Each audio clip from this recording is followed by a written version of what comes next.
que el tribunal le tienen pánico y dicen que por qué van a crear este tribunal de disciplina judicial. ¿Sabes que el artículo 94 constitucional actualmente prohíbe que el Consejo de la Judicatura vigile y sancione a los ministros de la Suprema Corte? O sea, no hay poder humano que sancione a los ministros cualquiera que sea. Creo que quieres responder ahí.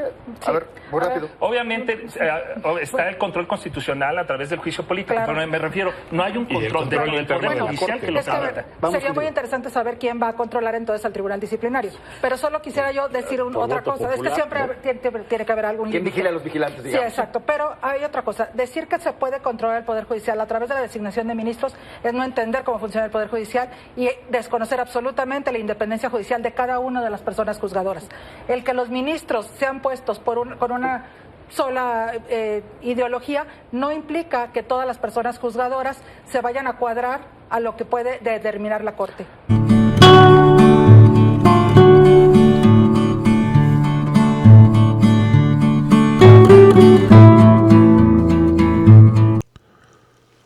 Vamos a ir a esta mesa de análisis de los foros de la reforma al Poder Judicial de México, donde vamos a escuchar las opiniones de María Molina, Hamlet García, Javier Martínez e Israel Zamora sobre la modernización del sistema judicial.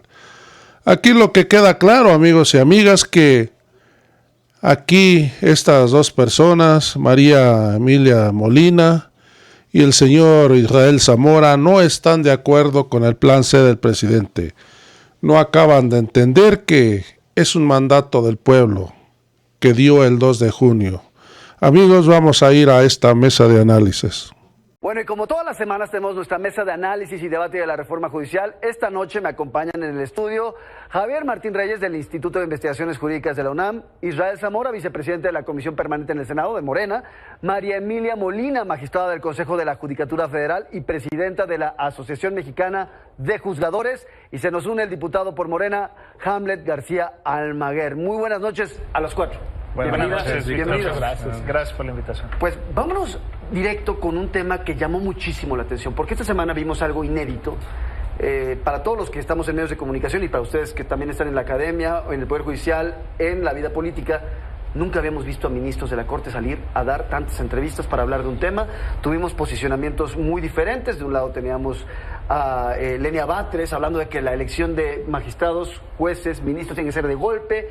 Norma Piña también hablando del tema, diciendo que sí hubo diálogo político. Teníamos a Yasmín Esquivel hablando de la gradualidad. Es decir, tenemos muchos puntos de vista. Yo quiero preguntarles a ustedes, ¿cómo ven esta intervención ya de los ministros en este punto, en este momento de la discusión? Muy poco, demasiado tarde, o una voz o voces que se tienen que escuchar. Empiezo contigo, María Emilia. Gracias.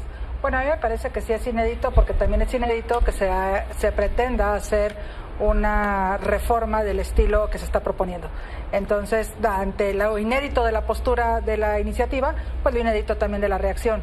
Me parece que los puntos totalmente sin punto de encuentro y sin ninguna forma de diálogo, pues no abonan a que construyamos un mejor sistema de justicia. Creo que el sistema de justicia sí tiene que ser analizado y mejorado, pero realmente esta forma solo de decir es que se van y esa es la solución y el voto popular es la otra solución, me parece que no está yendo al fondo del problema. Y eso implica lo que han salido a decir los ministros. Me llama mucho la atención que se diga que esto es como una forma de reaccionar ante la falta de oficio político, cuando lo que se está pretendiendo, según se dice en la iniciativa, es mejorar el sistema de justicia, no mejorar condiciones políticas. Gracias. Hamlet. Sí, bueno, lo que veo es que ya no existe un bloque uniforme en la Suprema Corte de Justicia de la Nación.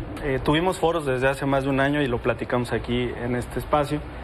Y en aquel momento, pues prácticamente la totalidad de las y los ministros se oponía a una reforma al Poder Judicial. Ahora lo que veo son tres bloques, quienes se niegan rotundamente a la reforma, y ahí podríamos ubicar a 3 ministros de la Corte, quienes consideran que sería óptimo un sistema gradual, y ahí encontramos a la mayoría, por lo menos a 6, y los restantes, un par, que estarían a favor de una reforma sin realizar tantos matices en cuanto a los procedimientos. Y esto se replica también en las entidades federativas, porque contrario a lo que se local en el artículo 106 de la Constitución, y hay que recuperar en estos foros las participaciones del magistrado Guerra, presidente del Tribunal Superior de Justicia de la Ciudad de México, y de mi estado, el magistrado Espinosa Licón, presidente del Tribunal Supremo de Justicia del Estado de Jalisco, allá se llama Supremo y aquí Superior, y lo que ambos refirieron es que están de acuerdo con la elección de jueces y magistrados a nivel local, siempre y cuando se aplique de manera gradual. El magistrado Espinosa Licón también refirió que sería importante el respeto a los derechos laborales, a las pensiones y jubilaciones, y refirió algunos aspectos de convencionalidad. Entonces, a mí me parece que ya hay un cambio en las y los ministros y magistrados. Javier. Pues mira, yo lo primero que diría es que es anómalo que los jueces constitucionales tengan que estar saliendo tanto en medios, ¿no? O sea, yo creo que en circunstancias ordinarias los tribunales tienen que hablar principalmente por sus sentencias. Yo creo que también hay un espacio para que interactúen en los medios de comunicación, creo que eso es algo bueno, pero definitivamente yo creo que coincido con la magistrada, si hemos visto estas reacciones porque estamos frente a una pretensión pues de aventar una bomba nuclear. Tiene razón Hamlet, no nada más al Poder Judicial de la Federación, sino también a los tribunales locales, ¿no? Yo coincido en que desgraciadamente, ¿no?, la discusión entre los dos extremos no abona mucho, porque esta es una muy mala reforma que no mejora el acceso a la justicia, que busca purgar a los poderes judiciales y luego capturarlos. Y las soluciones intermedias, desgraciadamente, pues solo son optar entre una captura inmediata o una captura paulatina, entre una purga total o entre una purga parcial. Yo creo que si quisiéramos realmente mejorar el sistema de acceso a la justicia, lo que se tendrían que estar discutiendo en todos los foros es al sistema integralmente, a las policías, a las fiscalías y a los poderes judiciales, sí al federal, pero a los locales, no nada más el método de designación. Esta es una reforma que básicamente, ¿no?, lo que contempla es un cambio en la manera en la cual elegimos, la creación también de órganos que podrían ser peligrosísimos como este Tribunal de Disciplina Judicial, y creo que hay que verla desgraciadamente como una iniciativa que lo que busca es debilitar a los poderes judiciales locales y federales, ¿no? Bueno, hay que considerar que se está analizando sí la iniciativa que presentó el presidente el 5 de febrero, pero hay otras 34 iniciativas que ya se habían presentado por diversos diputados que van muchas veces en coincidencia con lo que presentó el presidente. Y también se está considerando lo que está ocurriendo en los propios foros. Hemos escuchado a compañeros dentro del movimiento que dicen que hay que escuchar la forma en que se va a dar en caso de que se diera un escalonamiento. Hay quienes estamos, por ejemplo, en un punto ya de acuerdo, que es en la elección sí o sí de todos los ministros en un solo momento. O sea, creo que ahí no hay discusión dentro del movimiento. ¿Tú estás en ese punto? Yo, por supuesto, yo creo que todos los ministros deben de ser elegidos el próximo año. Ministros de la Suprema Corte, no así los jueces y magistrados. Creo que eso está todavía en debate. Otra cosa bien importante que se dio en los foros fue garantizar, y se dijo que se va a garantizar los derechos laborales, los derechos adquiridos, las luchas que han ganado los trabajadores del Poder Judicial. Se garantiza que ninguno de esos derechos sea violentado. Lo dice un partido que logró en un sexenio hacer lo que en 5 sexenios hicieron el PRI y el PAN. Reformas, por ejemplo, a la Ley Federal del Trabajo que no se habían realizado. Es decir, estamos comprometidos en la defensa de los trabajadores, incluyendo los del Poder Judicial. Ahí quiero llevar este contexto que planteaba. Precisamente la semana escuchábamos a Lenia Báteres hablar de esta necesidad de hacer una modificación total, de golpe, de todos, jueces, magistrados, ministros. Caso en el que se les sumaba también ahorita, por ejemplo, escuchábamos a Gerardo Fernández Noroña en el Café Milenio, hablaba de esta necesidad de ir de golpe, mientras que Yasmín Esquivel habla de la gradualidad, y hay puntos completamente opuestos. Mañana, por cierto, es el encuentro nacional, el encuentro nacional para una agenda de seguridad y justicia en el Centro Cultural Tlatelolco, estos foros organizados por el Poder Judicial. Yo quisiera preguntar, a la luz de lo que estamos viendo, ¿tendría que incorporarse, porque llevan semanas hablando en el Poder Judicial de distintos temas, ¿tendría que incorporarse lo que finalmente ellos también tienen dentro de la iniciativa? Y quiero arrancar contigo, Hamlet. Que remitan el documento de las conclusiones y en la Comisión de Puntos Constitucionales lo vamos a revisar con mucho gusto. Todas las opiniones son valoradas. No partimos desde cero, partimos con un mandato de la ciudadanía expresado en las urnas y la urgente necesidad de reformar al Poder Judicial Federal. Pero claro que podemos valorar las peticiones. Es muy curioso porque los jueces y magistrados federales suelen echarle la bolita a los jueces y magistrados estatales. Y cuando intervienen los magistrados y jueces estatales en los foros, le echan la bolita al Poder Judicial Federal. Y eso nos lleva a concluir que hay que reformar ambos aspectos.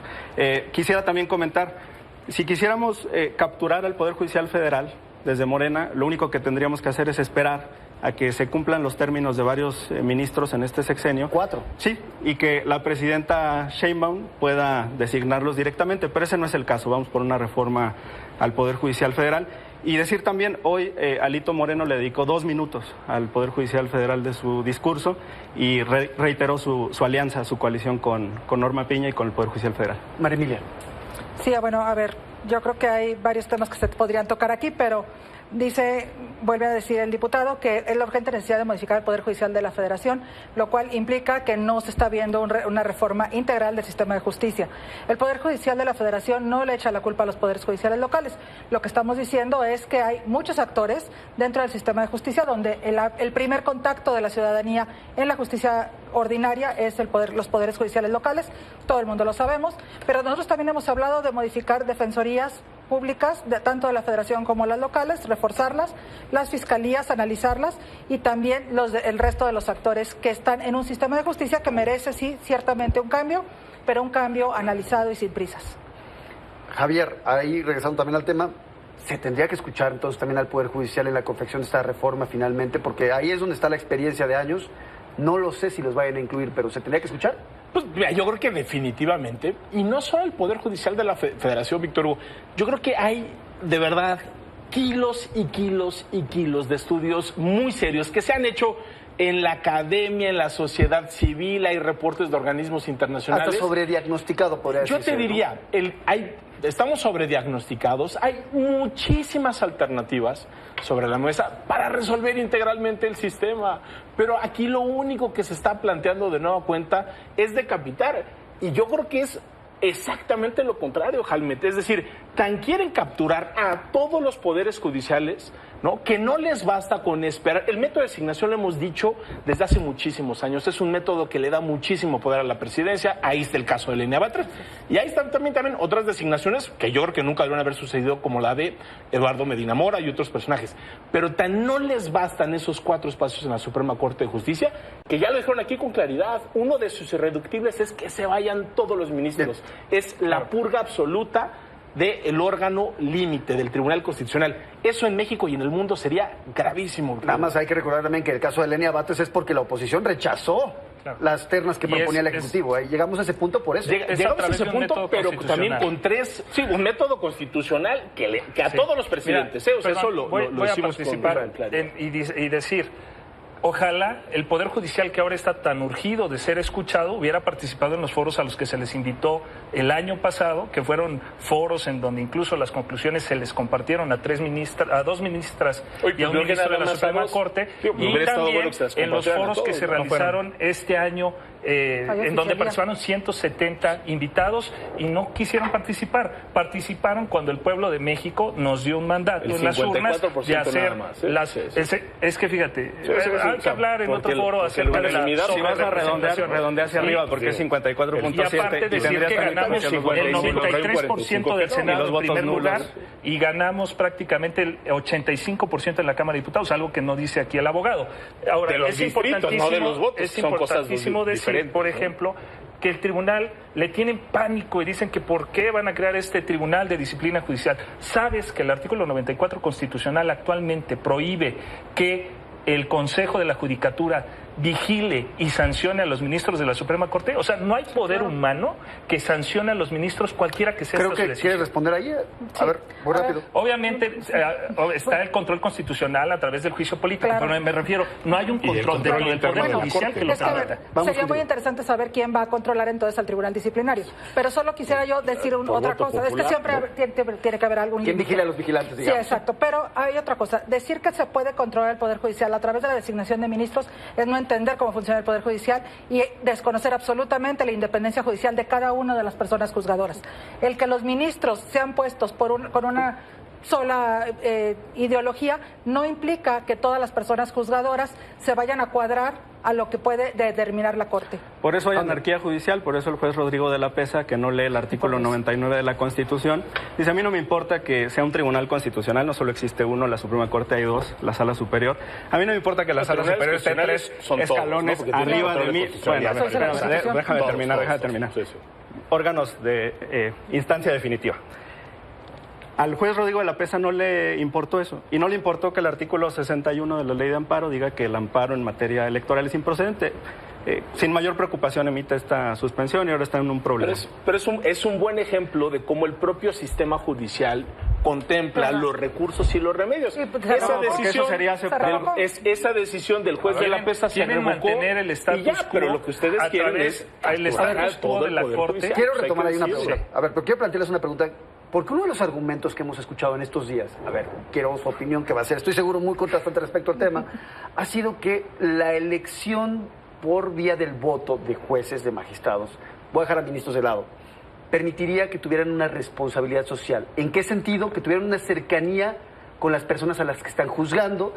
Y el argumento, al menos como lo entiendo, es que los jueces se encuentran en una capa social distinta, o al menos así se perciben. Quisiera la opinión de ambas partes respecto a esto. Veo que ya estamos ahorita con Israel. Ya, vamos contigo de una vez. Sí, mira, decirte que qué bueno por el caso concreto. Rodrigo de la Pesa emite un fallo absolutamente inconstitucional y ahora lo ves en medios justificando esa resolución inconstitucional en algo que antes nunca habíamos visto. Suspensión provisional que otorgó. Entonces, nunca se había visto. Y él sale a decir a medios: es que me da miedo porque ahora la gente me va a juzgar y me pone en un estado de vulnerabilidad. No, si tuviera los argumentos jurídicos, no tendría ningún problema de salir y dar la cara y justificarlo, justificar y motivar su resolución. María Emilia, tú estás en el Poder Judicial. ¿Este argumento respecto a que ustedes viven en una caja de cristal es verdadero? ¿Tiene sustento? No, definitivamente. A ver, lo que tenemos que hacer es juzgar y resolver las controversias entre dos partes.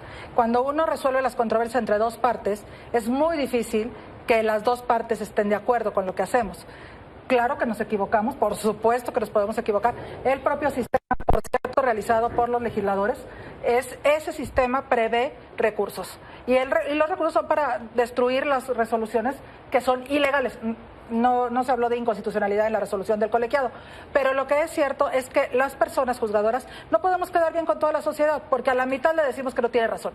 Siempre, esa es nuestra labor como árbitros de esta sociedad. Hablen. Bueno, el sistema no solamente establece el recurso de queja, el sistema también prevé las quejas ante el Consejo de la Judicatura, claro, y el procedimiento disciplinario, y el sistema también prevé las denuncias ante la Fiscalía General de la República. Sí.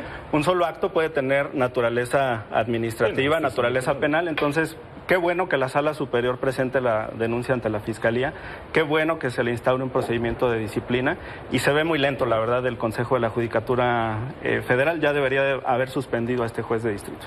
Javier, ahí escuchaba al ministro Lainez dar una entrevista y él reconocía el fallo que han tenido los propios ministros y el Poder Judicial de comunicarle a la sociedad finalmente lo que hacen. ¿No refuerza esto la noción precisamente de la caja de cristal y de esta separación que tienen con respecto a los juzgados, a la gente a la que juzgan? Yo creo que el Poder Judicial en general, el federal y los locales, podrían tener una mejor política de comunicación, indiscutiblemente. Creo que también ha habido un problema, pero que eso no es achacable directamente a la judicatura, o por lo menos no en exclusiva, que sí es cierto. En México tú le preguntas a una persona común y corriente y es obvio que no va a poder distinguir con claridad las competencias entre la federación, los estados, ministerio público, policías. Es decir, ahí falla claramente una labor pedagógica. Pero yo creo que una cosa es eso y otra cosa es lo que se plantea, porque a final de cuentas, tú lo decías muy bien, oye, ¿se quiere generar un tipo de responsabilidad? Yo diría, sí. Se quiere generar una suerte de relación electoral y de sanción y de premio electoral a las personas juzgadoras. Y por eso prácticamente ninguna democracia del mundo elige a sus poderes judiciales por voto popular, porque el buen árbitro es el árbitro imparcial, no el que le anda respondiendo a las porras de los equipos de fútbol. Exacto. ¿Qué dicen de este lado respecto a ese tema? Ser imparcial no implica que no deban de rendirle cuentas al pueblo mexicano. El Poder Ejecutivo está sometido, incluso el presidente se sometió ¿Por qué ningún al país tiene un referéndum esquema como este? para que si el ¿Por qué pueblo ningún no país lo estuviera tiene? de acuerdo con él, lo corrieran. Igual con el legislativo ocurre si no te reeligen. Ok. Y lo mismo queremos que el Poder Judicial esté sometido a la observación del pueblo. 2 minutos, Sí. vámonos rápido contigo. Te han estado rehuyendo a la pregunta, te la voy a contestar. Sí hay una élite que vive fuera de la realidad, una casta, un estamento, que parece como si estuviéramos en la Edad Media, donde los jueces, magistrados, ministros son intocables, son seres humanos, son mortales como todos nosotros, y sí tienen que aterrizar un poquito en la realidad del país. Javier. Yo no sé si el Poder Judicial está más alejado que, por ejemplo, el Poder Legislativo, ¿no? Yo no sé si Mario Delgado es alguien muy cercano realmente al pueblo, yo no sé si otros dirigentes... O el Ejecutivo. De Morena. Pues exactamente, yo creo que sí hay obviamente una distancia entre la clase política y quienes desarrollan funciones. Yo creo que el Poder Judicial podría ser más cercano, sí, pero eso no debería de ser un pretexto para purgar y para capturar a toda la judicatura. María Emilia. Bueno, yo creo que definitivamente la forma en que se está intentando solucionar el problema no es la adecuada. No podemos comparar al legislativo y al ejecutivo con el judicial por las labores que realizamos. El ejecutivo y el legislativo pueden proponer políticas públicas y nosotros no podemos proponer ni siquiera una ley. Va, me queda un minuto. La palabra con la que se quedan de esta semana, Israel. Revolución. Hamlet. Alito, aliado de Norma Piña. Javier. Captura y destrucción. María Emilia. Destrucción de la independencia judicial. Bueno, y con esto terminamos nuestra mesa. Estuvo muy interesante el día de hoy. Como podemos ver, hay dos posiciones que no están encontrando un punto medio. Ya lo iremos viendo los próximos días. Les quiero agradecer a Javier Martín Reyes del Instituto de Investigaciones Jurídicas de la UNAM, Israel Zamora, vicepresidente de la Comisión Permanente en el Senado, María Emilia Molina, magistrada del Consejo de la Judicatura Federal y presidenta de la Asociación Mexicana de Juzgadoras. Lo dije bien esta vez. Sí. Y el diputado por Morena, Hamlet García Almaguer. A los cuatro, gracias por venir esta noche con nosotros, porque es un tema que finalmente la gente tiene que escuchar de ambas partes. Gracias. Nos vemos la próxima semana. Gracias.